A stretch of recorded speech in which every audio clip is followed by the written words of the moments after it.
Hello મિત્રો, મારી YouTube ચેનલમાં આપ સર્વનું હાર્દિક સ્વાગત છે। આજે આપણે ધોરણ 4 સ્વાધ્યાય પોથી ભાગ 3 વિષય છે ગણિત, એકમ 7 જગ અને મગ। આ એકમનું આજે આપણે સંપૂર્ણ સોલ્યુશન જોવાના છીએ।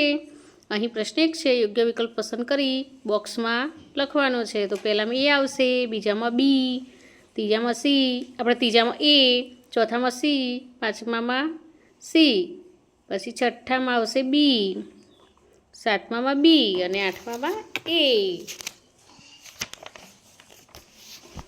હવે આપણે આગળ પ્રશ્ન 2 જોઈશું। નીચે આપેલી વસ્તુઓમાં કેટલું પ્રવાહી સમાઈ શકે તેના માપન માટે યોગ્ય એકમ પર ખરાની નિશાની કરો।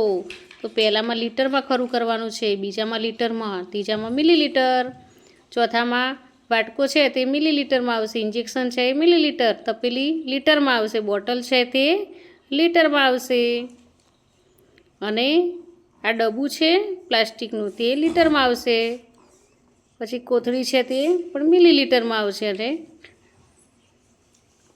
ટપ છે તે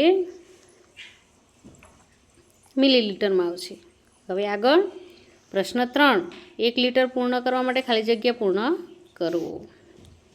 પછી પ્રશ્ન 4 છે, જોડકા જોડો। આના જોડકા બસ સાથે જોડવાના છે।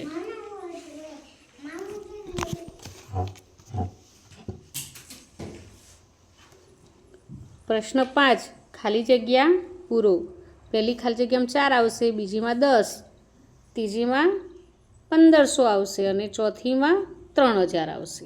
હવે આગળ, અને પાંચમી ખાલી જગ્યામાં ઓછું આવશે અને છઠ્ઠીમાં 500 મિલી।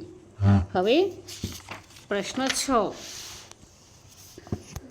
જયેશ અને વિપુલ બંને મિત્રો છે। આ બંનેના ઘરમાં એક અઠવાડિયામાં થતા પાણીના વપરાશની વિગતો નીચે આપેલી છે, તેના આધારે પ્રશ્નોના જવાબ લખો। જયેશના ઘરનો વપરાશ 532 લીટર અને વિપુલના ઘરનો વપરાશ 505 લીટર।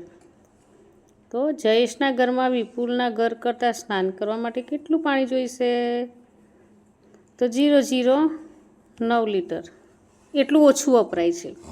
હવે કોના ઘરમાં પીવા માટેનું પાણી વધુ વપરાય છે?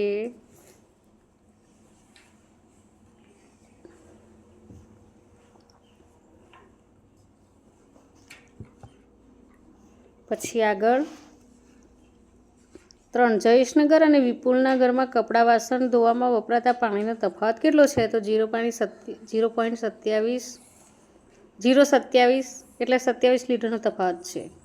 હવે આગળ 4, કોના ઘરમાં ઓછું પાણી વપરાય છે? તો વિપુલના ઘરે 27 લીટર ઓછું પાણી વપરાય છે। 5, જયેશના ઘરે 2 અઠવાડિયા સુધી પોતું કરવા માટે કેટલું પાણી જોઈશે? તો 50 લીટર પાણી જોઈશે। હવે પ્રશ્ન 7 છે, સૂચના મુજબ રંગ પૂરવાના છે। તો અહીં 350 મિલી સુધી રંગ પૂરવાના છે, 750 સુધી રંગ પૂરવાના છે, 900 મિલી સુધી રંગ પૂરવાનું છે। હવે 2, રિઝવાન પાસે 1 લીટર મોસંબીનું જ્યુસ છે, તો તેના 4 મિત્રોને સરખે ભાગે વેચવા માગે છે, તો તેના દરેક મિત્રોને આવતો ભાગ નીચે આપેલા બીકારમાં દર્શાવી તેમાં કેસરી રંગ પૂરવાનો છે। પ્રશ્ન 8, ઉદાહરણ મુજબ સરવાળા કરો। તો અહીં પહેલો દાખલો છે, આ બીજો છે, હવે આ ત્રીજો દાખલો, હવે આ ચોથો,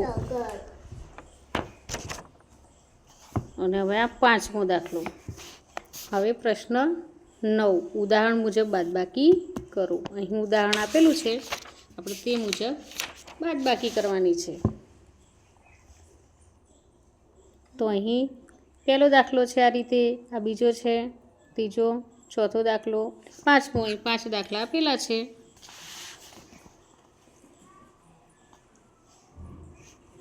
હવે પ્રશ્ન 10, માગ્યા મુજબ ગણતરી કરી જવાબ આપો।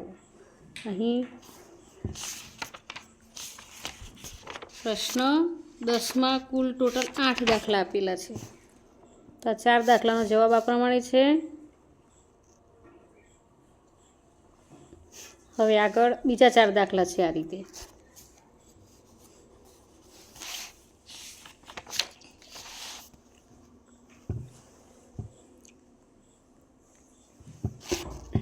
હવે આગળ